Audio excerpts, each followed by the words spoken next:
எப்படி எல்லார்கிட்டயுமே ஹம்பிளா இருக்கணும். யாராச்சும் உங்கள பப்ளிக்ல அவமானப்படுத்திட்டாங்கன்னா, நீங்க இந்த மாரி சொல்லுங்க. ஜஸ்ட் அவங்கள பார்த்துட்டு, இந்த மாரி நடக்கும்ன்ட்டு எனக்கு தெரியும் அப்டின்ட்டு சொல்லிட்டு வந்துருங்க. ஸோ இதனால அவனுக்கு என்ன ஃபீல் ஆகும்னா, அவன எல்லாருமே ஒரு கேரக்டர்லெஸ் பெர்சனா தான் பார்க்குறாங்க அப்டின்ட்டு அவனுக்கு ஒரு கில்ட்டினஸ் ஃபீல் ஆகும். ஸோ இதனால அவனுக்கு அவன் மேலேயே ஒரு இன்ஃபீரியாரிட்டி காம்ப்ளெக்ஸ் உருவாகும். ஸோ இதனால அவனுக்கு அவனே மிஸ் அண்டர்ஸ்டாண்ட் பண்ணிப்பான். ஸோ இதனால அவனோட ஒப்பீனியன் அவன் மேலே டிஃப்ரெண்ட்டா சேஞ்ச் ஆயிடும். அவன் பத்தி எல்லாருமே இந்த மாரி தான் நெனைக்கிறாங்கன்ட்டு அவன் ஃபீல் பண்ணிட்டு இருப்பான் அப்போ. அண்ட் நம்பர் 2 எப்படி காமா இருக்கிறது நம்மள அவமானப்படுத்தினாலும். ஸோ இப்போ நமக்கு ஒரு ஆர்கியூமெண்ட் நடக்குது. அப்போ அவங்க வந்துட்டு அவங்களோட வாய்ஸ ரொம்ப ரைஸ் பண்றாங்க. ஸோ நீங்களும் அவன் மாரி கத்தாதீங்க. ரொம்ப வாய்ஸ் ரைஸ் பண்ணி பேசாதீங்க. ஸோ அப்போ என்ன நடக்கும்னா, எல்லாருமே நீங்க ரொம்ப கண்ட்ரோலா இருக்கீங்கன்னு நெனைப்பாங்க.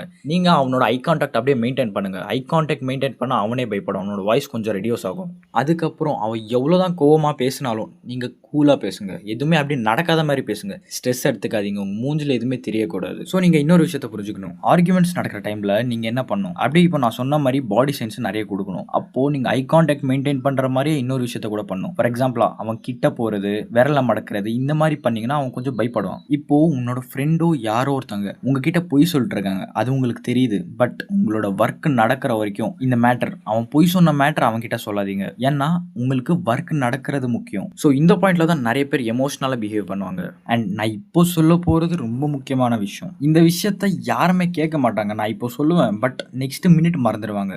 இல்லைன்னா நெக்ஸ்ட் மினிட் பண்ணாம இருக்க மாட்டாங்க. அது என்னன்னா ஃப்ரீ அட்வைஸ். இது எல்லாருமே பண்ணிருப்பாங்க. அது எதுக்கு பண்றாங்கன்ட்டு எனக்கும் தெரியல. உனக்கு தெரிஞ்சவங்களா இருக்கட்டும், உங்க பெஸ்ட் ஃப்ரெண்டா இருக்கட்டும், யாருக்குமே இது ஃப்ரீ அட்வைஸ் குடுக்காதீங்க. அது ஏன்னா, அந்த ஃப்ரீ அட்வைஸ் ஒர்க் அவுட் ஆச்சுன்னா, உங்களுக்கு எதுவும் அப்ரிசியேஷன் வராது, எதுவுமே வராது. பட் அப்படி நடக்கலன்னா, எல்லா திட்டுமே உங்கள தான் திட்டுவாங்க. ஃபார் எக்ஸாம்பிள் இப்போ ஒரு பெட் மேட்ச் விளையாடிட்டு இருக்கீங்க. அப்போ நீங்க ஒரு போய் அட்வைஸ் குடுக்குறீங்க. அப்போ அவன் என்ன பண்ணுவான்? அவன் ஜெயிச்சானா அந்த மணி யாருக்கு வரும்? அவனுக்கு வரும். உங்களுக்கு குடுக்க மாட்டான். பட் அவன் ஜெயிக்கலனா தோத்து போயிட்டா, நீங்க தான் காசு குடுன்னு சொல்லுவான் அவன். ஸோ பத்திரமா இருங்க ப்ரோ.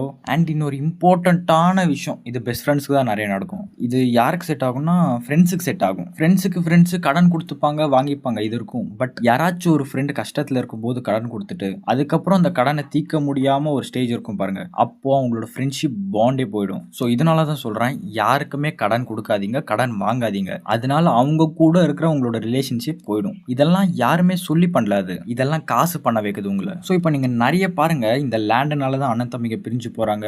பண பிரச்சனைனால தான் நெறைய ஃப்ரெண்ட்ஸ் பிரிஞ்சு போறாங்க.